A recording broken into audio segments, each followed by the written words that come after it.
Hello, good evening. As commuters head back to work after the Christmas break, they're once again being faced with above-inflation rail fare rises. The average cost of a season ticket has increased by more than 4.2%. Campaigners are calling it a tax on going to work. Jane Hesketh reports.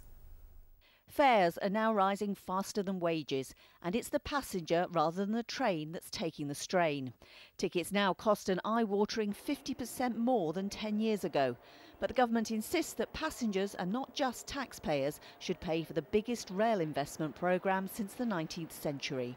We've got more people on the network now than any time since 1929, with a network half the size. If we're going to have comfortable conditions, we have to invest for the future.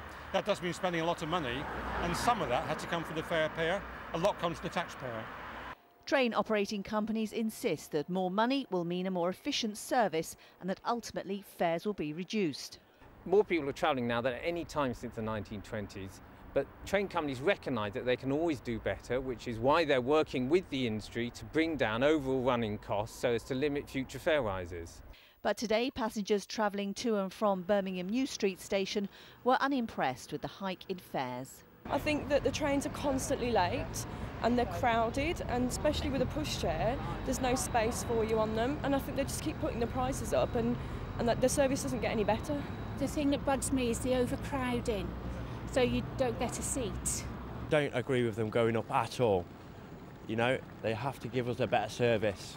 But it's not just rail fares that have gone up today. National Express coaches have also increased their prices across the board, including their day saver tickets and their travel cards. They're blaming it on rising fuel prices and increased business expenses.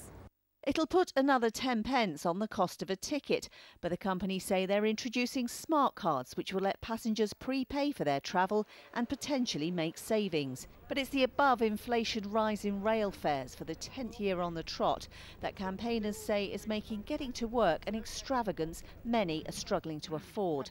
They want the government to commit to a date to end above-inflation rises. Jane Hesketh in Leicester for Central Tonight. It was a crime which